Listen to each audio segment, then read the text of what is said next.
오늘 나누고 싶은 말씀은 보이는 것과 보이지 않는 것에 대한 말씀을 나눴습니다.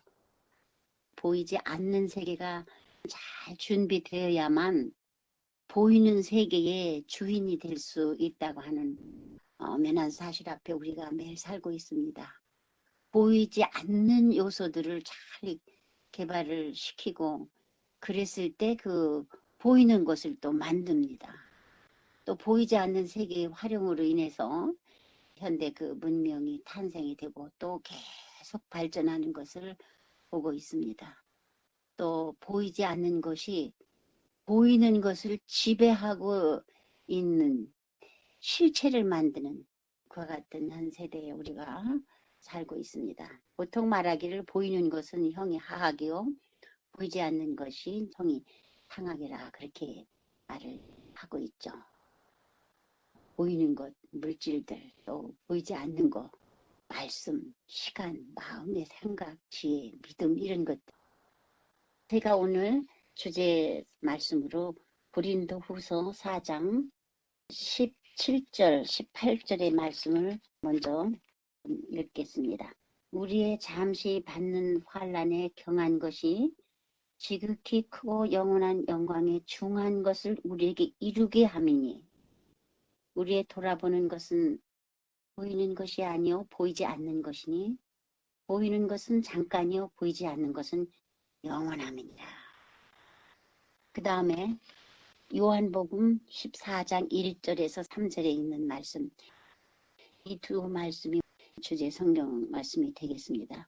우리가 너무 잘 아는 요한복음 14장 1절에서 3절 말씀은 예수님께서 다시 오시겠다고 하는, 또 오셔서 우리를 데려가시겠다고 하는 보증의 말씀이죠.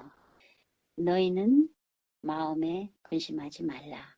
하나님을 믿으니 또 나를 믿으라. 내 아버지 집에 거할 곳이 많도다. 그렇지 않으면 너에게 일렀으리라. 내가 너희를 위하여 처소를 예배하러 가노니 가서 너희를 위하여 처소를 예배하면 내가 다시 와서 너희를 내게로 영접하여 나 있는 곳에 너희도 있게 하리라. 이렇게 말씀하셨습니다.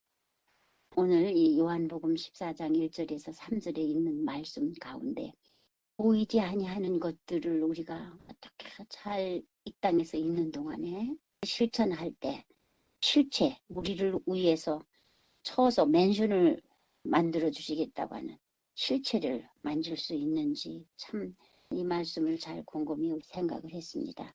제일 먼저 여기 요한복음 14장 1절에서 3절의 말씀을 보면 보이지 않는 것 중에 이제 마음이 나오는데요. 그래서 마음이라고 하는 그와 같은 것을 보면서 제가 성경 말씀들을 이렇게 쭉 읽으면서 보니까 마음이 참 많아요. 창세기, 출애굽기 그쪽에 읽으면서 민수기, 또 자문에 있는 말씀 읽으면서 많습니다. 근심하는 마음, 악한 마음, 쾌활한 마음, 온전한 마음, 괴로운 마음, 고민하는 마음, 타는 마음, 강팍한 마음, 변하는 마음, 지혜로운 마음, 감동하는 마음, 슬기로운 마음, 등등 그 말로 표현되어 있는 것을 볼 수가 있었습니다. 잠언 4장 23절 무릇 지킬 만한 것보다 내 마음을 지켜라. 생명의 근원이 이에서 남인다. 마음이라고 하는 것은 얼마나 중요한지를 우리에게 말씀을 해줍니다. 그리스도인 교육의 기초라고 하는 데 이런 말씀이 있습니다. 마음이 전인을 통제함, 그런 제목하에 있는 말씀인데요. 마음이 전인을 통제한다. 사람을 통제한다는 얘기죠. 선하든지 악하든지 우리의 모든 행동들의 근원은 마음에 있다. 하나님을 경배하고 우리를 하늘의 존재들과 연합시키는 것도 마음이다. 모든 신체 기관들은 마음의 종이며 신경은 신체의 모든 부분의 명령을 전달하여 생체 기계의 활동을 지도하는 하사들이다. 우리 모든 육체적인 신체 기관들도 마음이 종이라고 해서 그렇게 표현을 했습니다. 그 말은 얼마나 마음이라는 것이 중요한지 또 말해주는 그와 같은 말씀이죠. 마음의 생각의 표현이라고 하는 것은 실체를 만들어요. 우리에게는 하나님께서 전도서 3장 11절의 말씀처럼 하나님이 모든 것을 이제 때를 따라 아름답게 하셨고 또 우리에게 영혼을 사모하는 마음도 주셨다. 그런 말씀이 있습니다. 마음의 생각의 표현이 이제 실체를 만든다고 그랬는데요. 이 노아 홍수 사건과 관계돼 가지고 창세기에 이렇게 읽어보니까 6장 5절 그쪽에 보니까는 그의 마음으로 생각하는 모든 계획이 악할 뿐임을 보시고 이런 말씀이 나오면서 세상을 물로 쓸어버리겠다 그렇게 말씀을 하시는 거예요. 그러니까 다시 말해서 우리의 마음이 생각이 전부 계획이 다 악하니까 멸망이 되더라고요. 끝이에요. 죽음이에요. 유다의 마음 생각에도 악했기 때문에 악한 마음이 있었기 때문에 스승 예수님을 파는 과 같은 죄를 범하는 걸 우리가 볼 수 있었습니다. 마음의 생각들이 모든 사건의 출발점이 된다고 하는 얘기죠.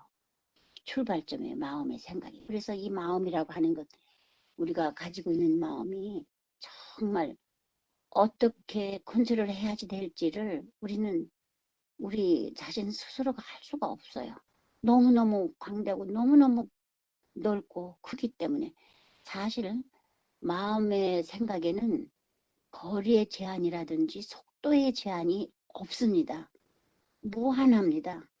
무한해요. 그래서 우리의 그 마음의 생각 속에 때로는 우주가 있고 가치가 있고 또 하나님의 보호하심이 존재해 있고 이런 것을 우리가 봅니다. 마음의 생각은 사실 깨달음의 근원이 되죠. 판단의 기초도 됩니다. 그래서 우리는 우리에게 모든 이에게 주어진 마음의 이 생각들을 어떻게 고착을 시켜야 될까요? 마음의 생각을 성령의 역사로 감싸도록 우리가 매일 그분께 의탁하지 않으면 우리를 실체로 함께 살게 거주하는 집을 맨션을 만들어서 데리러 오시겠다고 약속하시면서 주신 이 마음을 정말로 잘 써야 되겠다 하는 그런 생각을 했습니다. 또 잠언서에도 그런 말씀이 있습니다. 3장 1절서부터 2절에 마음으로 나의 명령을 지키라. 그리하면 그것이 너로 장수하여서 많은 해를 누리게 하고 평강을 더하게 하리라. 이렇게 말씀하셨습니다. 건강하게 오래 사는 거 우리가 다 원하는 것들이죠. 근데 그것도 그렇게 되려면은 마음으로 주의 계명 지키고 주님의 말씀을 실천할 때 그렇게 된다고 우리에게 보증을 해 주셨습니다. 그 다음에 여기 보이지 않냐는 너희는 마음에 근심하지 말라. 근심이라고 하는 얘기가 또 나옵니다. 잠언 17장 22절 우리가 너무 잘 아는 말씀입니다. 마음의 즐거움은 양약이라도 심령의 근심은 뼈로 마르게 하느니라 그랬어요. 모든 질병의 육체적인 질병의 근원도 근심에서 나오는 겁니다. 잠언 12장 25절에도 근심이 사람의 마음에 있게 되면 번뇌게 되고 번뇌가 계속될 때 얼마나 많은 스트레스가 쌓이겠습니까? 그죠? 그것이 우리의 뼈를 상하게 해서 화병은 육신의 생명이지만 시기하고 근심하고 이러는 뼈의 썩음이라 그렇게 말을 했어요. 다시 말해서 근심, 어떤 종류의 근심이든지 정말 하늘을 사모하는 그런 우리에게 정말 멀리하도록 매일매일 하나님과 동행하는 우리의 삶이 되어야 되겠다는 그런 생각을 해봤습니다. 그 다음에 마음에 근심하지 말라. 하나님을 믿으니 또 나를 믿으라 그렇게 말씀을 하셨습니다. 하나님 보이지 않아요. 그렇다고 하나님이 안 계시다고 말할 사람이 없습니다. 이 지구 운항을 보더라도 하나님은 어떤 분이십니까? 창세기 1장 1절에 천지를 창조하시니라. 말씀으로 천지를 창조하신 분입니다. 지금 우리가 살고 있는 지금 우주 천체를 보면서도 정말 한 차의 오차도 없이 지구가 돌고 운행되는 이와 같은 현상들을 보면서 이것이 우연히 저절로 그렇게 된다라고 생각할 수가 전혀 없는 거죠. 봄, 여름, 가을, 겨울의 큰 불쌍한 변화들을 보면서 근데 겨울을 한 번도 나보지 않은 더운 나라 열대지방에서 사는 사람들이 한국을 겨울에 왔어요.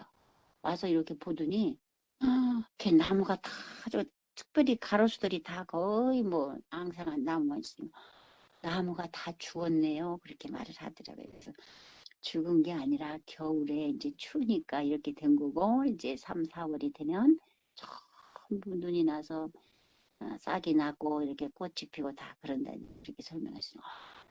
마치 죽어있는 가지에서 눈이 뜨고 새싹이 올라오는 그와 같은 정말 현상들을 보면서 야 하나님의 놀라운 능력 우리가 참 느끼고 체험하고 살고 있는 사람들이 아닙니까? 지리산에 노루 발자국이나 노루똥이 있어요. 근데 노루는 보지 못했어요. 지리산에 노루가 안 살아 그렇게 말할 수가 없어요. 왜요? 거기 발자국도 있고 또 노루의 똥이 있는 것을 보면 지리산에 분명히 노루가 있다고 하는 것이 증명이 되는 거죠. 마치 하나님이 이 천지 창조를 창조하신 우리 하늘 아버지가 지금도 오늘도 모든 천지를 운영하고 계시는 것을 우리가 눈으로 보고 또 귀로 듣고 새들의 울음소리를 듣고 다 그러죠. 듣고 체험하고 살고 있는 우리들이 아닙니까? 그 다음에 여기 이제 가장 중요한 또 믿음입니다.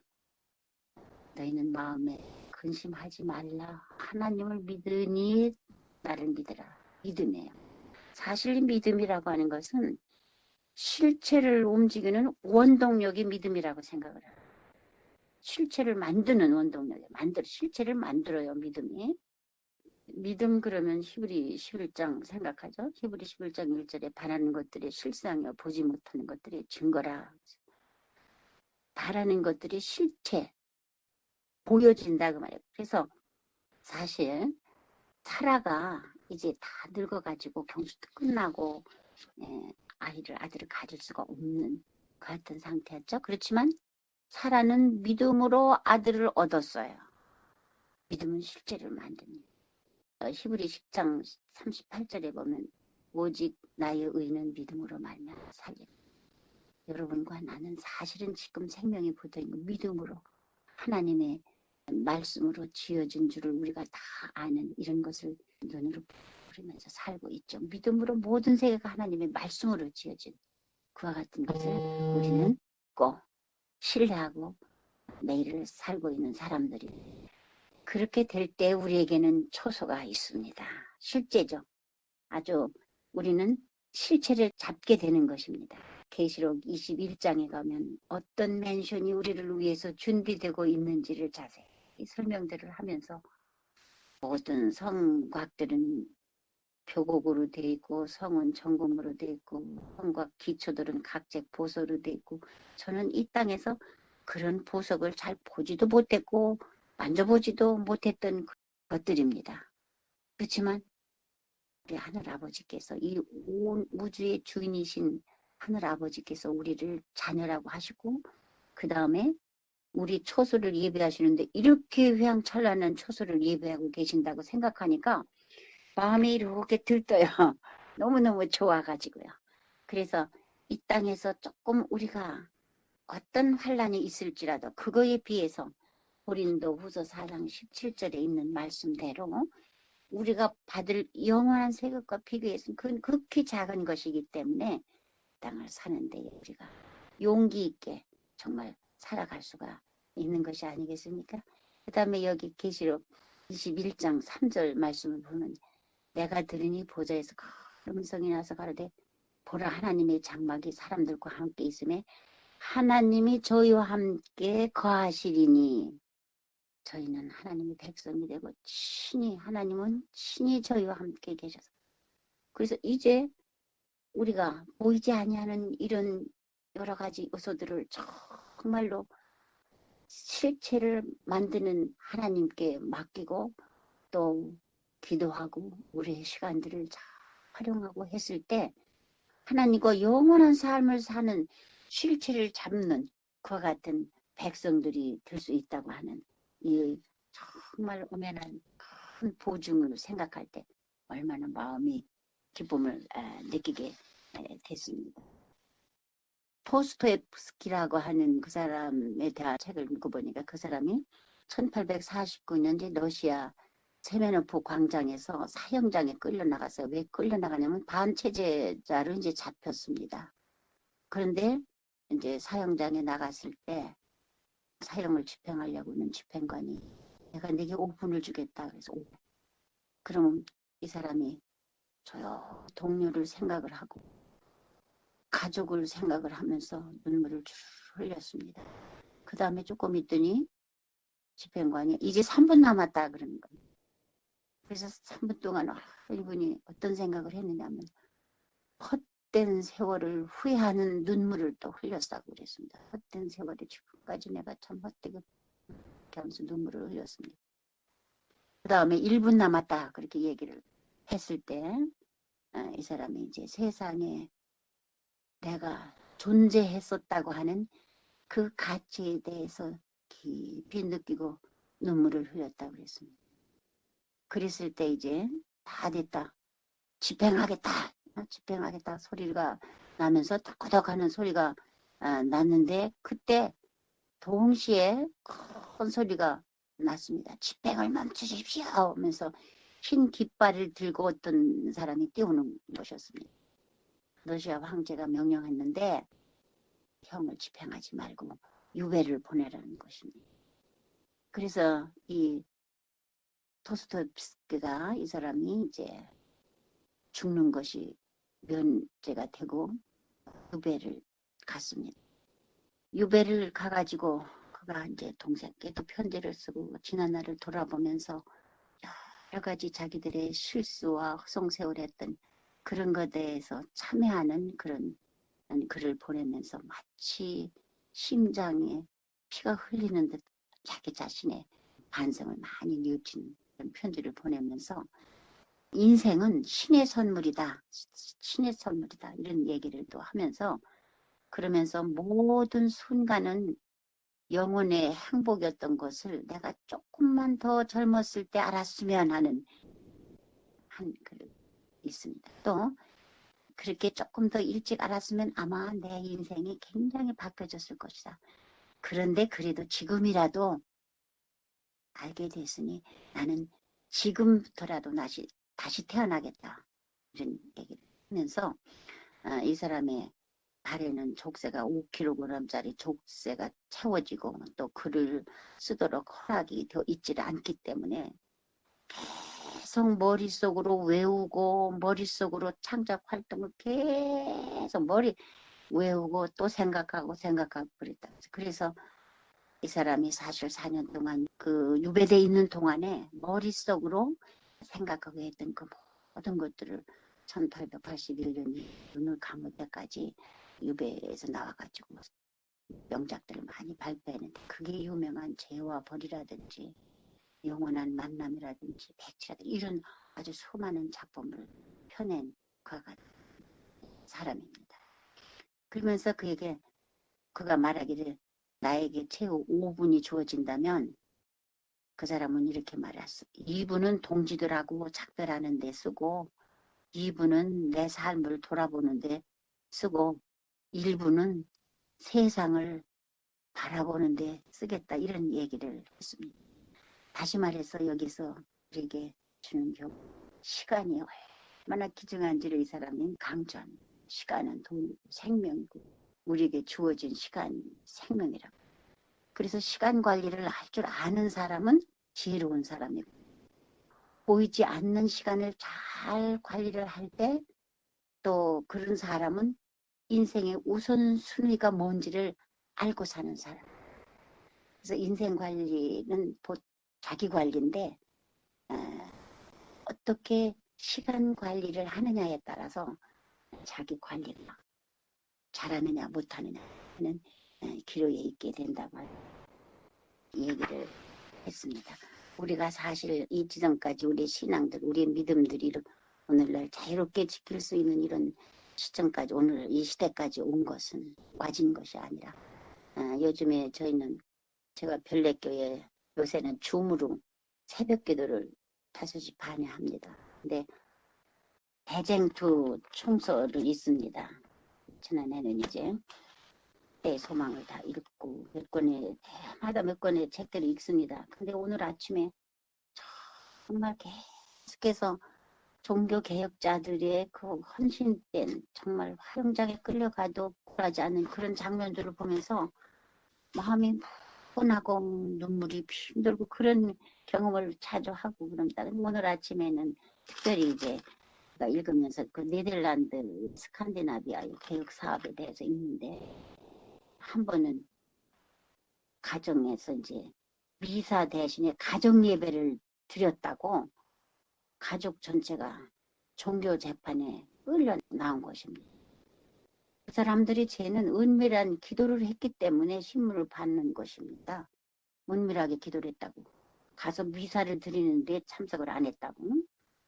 그런데 그때 그 가정의 제일 어린 아들이 뭐라고 우리는 무릎을 꿇고 하나님께서 우리의 마음을 깨우쳐 주시고 우리의 죄를 용서하여 주시기를 기도하였습니다. 그렇게 노골적으로 얘기를 하는 겁니다. 조금. 우리는 또 왕을 위하여 기도했고, 또 지금 이 시대에, 왕이 통치하는 이 시대에 번영하고 또 왕의 일생이 행복해지기를 하나님께 기도했습니다. 우리는 하나님께서 정부의 관리들을 보호해 주라고 기도를 했습니다. 이렇게 노골적으로 어린 아이가 얘기를 하는 것입니다. 그러니까 어떤 재판관들은 깊은 감동을 받았지만 그래도 사정없이 아버지와 그 아들 한 아이를 그냥 사정없이 불구덩이에 쳐넣는, 그러면서 점점 더 박해가 심해지는, 부인들과 소녀들도 그냥 어린 그 여자들은 그냥 땅을 파고 그냥 막 묻더라고. 그런 장면들을 쭉 얼마나 마음이 아프냐. 남편들이 파형주에 달려가지고서 불이 호를 타는 것을 보면서, 근데 이렇게 하면 이렇게 할수록 끝이지가 않고 가족들이 전체로 다 나와서 자기 남편이 타는 그 모습을 보면서 위로의 말을 하면서, 남편에게 오히려 위안의 말을 하면서 시편의 노래를 불러줬다고 했어요. 물론 그러고서 이제 그 여자도 부인도 그 자리에서 죽였겠죠. 이렇게 악랄한 저 같은 장면, 이런 도덕들이 있었기 때문에 우리가 이런 참 신앙을 지킬 수 있는 이런 귀한 특권들을 오늘 가지고 있는 것에 대해서 얼마나 감사한 생각이 드는지요. 그러면서 눈시울이 참 뜨거워짐을 오늘 아침에도 느꼈습니다. 제가 바라기는 하늘을 사모해서 늘 기도 생활을 하시고 또 말씀으로 보이지 아니하는 세계를 보시기를 구하는 우리 이 반은 여러분들이 또 요한복음 14장 27절에 있는 말씀처럼 평안을 너에게 끼치노니 그건 나의 평안을 너에게 주노라 하시는 말씀을 영의 눈으로 보시게 되길 바랍니다. 내가 주는 평안은 세상이 주는 평안과 같지 않고 너희는 마음에 근심도 하지 말고 두려워하지도 말라 그렇게 말씀했어요. 분명히 말씀하시기를 내가 곧 와. 이제 네가 지금 이 땅에서 받는 서러움들, 가족적인 또는 사회적인 어떤 것들 대우 못 받아서 그런 거 걱정할 거 하나도 없어. 그건 정말 잠깐이고 시시한 거야. 내가 너희들을 위해서 준비한 것들, 이런 것들은 내가 생각할 수가 없어. 이렇게 말씀하신 그 음성을 좀 듣는 하루가 됐으면 좋겠습니다. 분명히 말씀하시기를 이사야 65장 24절에 부르기 전에, 우리가 부르기 전에 응답한다고 말씀하셨어요. 그들이 말하기 전에 내가 듣는다고 말씀하셨습니다. 앞서서 우리를 영접해 주시겠다고 약속하신 이 엄청난 큰 약속의 말씀이 우리가 있는 것을 생각하고 오늘 또 기쁨으로 한 날 살아나가시는 우리 모두가 됐으면 하는 간절한 소망이 저에게 있습니다. 감사합니다.